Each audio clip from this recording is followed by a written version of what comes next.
Here are some things that I love. I love a busy studio and I love meeting young, inspirational people. So I'm very happy indeed right now because we've got 3 students joining us live to talk about Hackathon.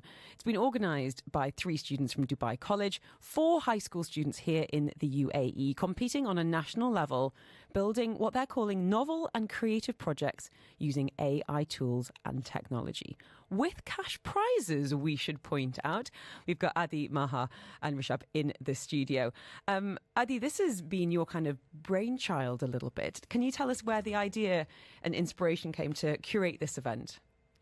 Yeah, sure. So I think it all started off as all of us individually participating in hackathons in the past. And I can speak for all of us here when we say we really enjoyed the experiences and thought we took away a lot from them. Can I ask you, this is where I sound like a grandmother, what is a hackathon exactly? So basically a hackathon is just like a coding competition where they usually give you a prompt for a project. And then you and your team, or you as an individual, come up with your own solution for their prompt and code it up and then submit it. And this all happens usually within the span of a few days. Oh, wow. So kind of timed as such, but Yeah. it's kind of a contained. Would you mind giving us some examples of hackathons you've been in the past, or I guess the projects that you've been working on, just so we can understand what might happen over that time period? Sure. So one hackathon I participated in the past was called AI for UX. So the prompt was to use AI technologies to help in the field of user experience for companies. So an example of the projects I created was something that analyzes the color schemes of websites and then gives you a rating and suggested color schemes. So that's kind of the solution you come up with. I created in a few days and I really just loved the process. I enjoyed it a lot. So you notice a bit of a gap here in the UAE for other students to be participating. So I mean, the brains we've got in this studio, it's not a case of, there's a bit of a gap in the market. It's like, we're going to do our own. Maha, tell us a little bit about what students can expect from this event. It's going to be happening very soon indeed. When's it all going to be unfolding and what can we expect? Yeah, sure. So it starts March 1st on Friday and goes on to March 3rd on Sunday. So on March 1st, we will be hosting a webinar. Now, this webinar is at 2 p.m. and it will be teaching students how to use AI tools that are already on the market. We have a really strong postulate that we shouldn't reinvent the wheel. Instead, we should use tools that are already available, but use them well. Okay, which brings me to ask, what kind of response have you had? And I guess maybe a bit of the profile of the students that are going to be participating, Rishabh, because we're talking there about, teaching some of these tools, but presumably a lot of the people getting involved are already using them at quite a high level. Mm-hmm. So we were actually really humbled by the response. When we started this project, we were hoping to get around 150 signups. And as of yesterday, we are at over 250 signups from over 100 teams. And wow. One of the main goals we had with this project was to promote diversity because tech can kind of sometimes feel like a closed field. Mm-hmm. So we're really proud. We have over 24 schools and 34 nationalities participating. And what we're really happy about is we have a 30% female participation rate. And to this end, we've created some special prizes. We have special prizes for majority women teams and majority Emirati teams, as these are some of the sectors we feel are underrepresented in tech. That's so interesting in terms of that response. There's obviously such an appetite because we know just how crucial AI is going to be. I mean, the fact of the matter is, you guys are probably know more than the vast majority of people listening now about the real life applications of AI and where it's going to take your jobs in the future. My job in particular. I heard this morning that apparently podcasting is at one of the most dangerous areas to be working in. We were just talking off air there about Sora. Tell us a little bit about Sora, Adi, and what do we need to know? Because what I listened to is that Hollywood studios are absolutely terrified. Tyler Perry had apparently planned to add $800 million worth of extensions to his film studio. Watched some of the videos that Sora from and said, well, there's just no need. AI is going to do it in the future. What are some of the names to know right now, do you think? Yeah, so OpenAI is currently making rapid developments in this AI field, especially with Sora, the new GPTs, and it's all expanding at a very rapid pace. Just a few years ago, chat models weren't really even that powerful at all. But now suddenly they're replacing script writers. There's the full Hollywood strike. And now with Sora, it can develop full videos with your style. All you have to do is give it a text prompt.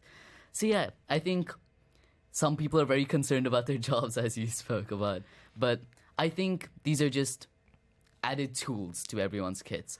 So, these can be used in the future just like any other tool. And I think there would be some decreases in jobs in some places, especially like animation with now Sora. But I think this will be compensated by an increase in jobs in other fields like AI, making this a thing. We are talking about the hackathon. It's been organised by high school students for high school students. It's going to be happening this weekend. We're going to find out more.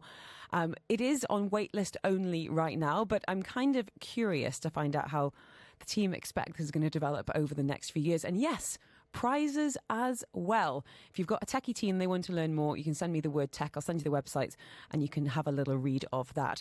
We're speaking to the team about what to expect and their advice for fellow students. How can you win the hackathon? Could they give us a hack? Studio, the co-organisers of Hackathon. It's organised by high school students for them and competing on a national level this weekend to build novel and creative projects using AI tools and technology with some prizes. We've got the founder, Adi, with us and co-founders Maha and Rishabh. Can we talk prizes, Adi? I mean, obviously there's glory, which, there's something that's going on the resume.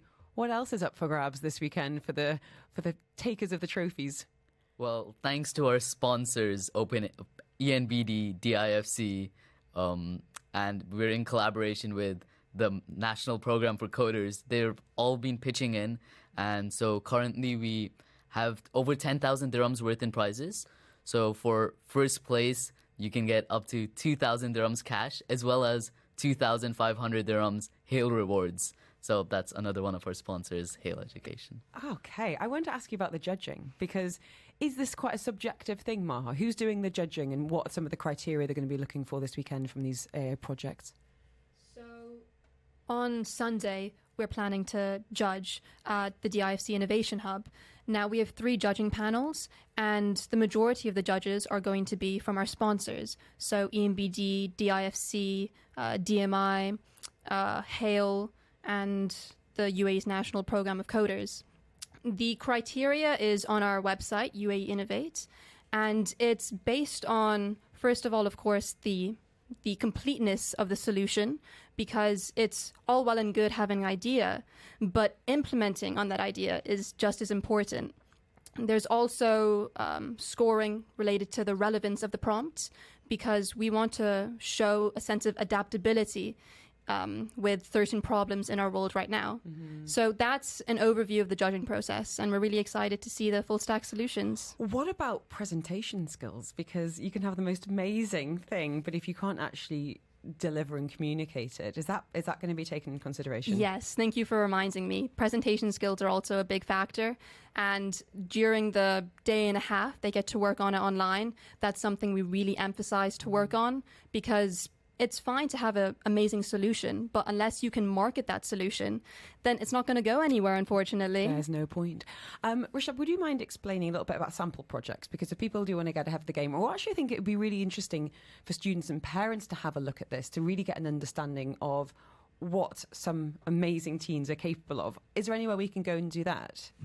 So if you look at our website, we have a set of sample projects on there. Each of us, so the 3 of us, Adi and Maha as well, we took the time, 1.5 days, and we created our own sample projects. And you can see the code as well as the video tutorial of how we got around to making that project on our website.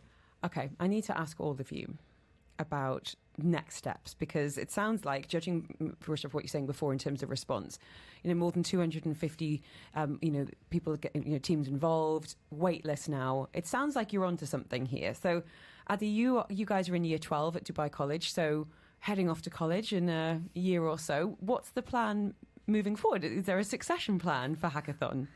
Yeah, for sure. So I think we want to make this hackathon a competition that's bigger than just the 3 of us students. So what we've done is we've set up a system where for each year we're gonna elect a new panel, to a new organization team, and we're gonna sort of pass down the responsibilities to them. So we're gonna take more of a backseat position. So while we're off in colleges, this hackathon will still continue to exist.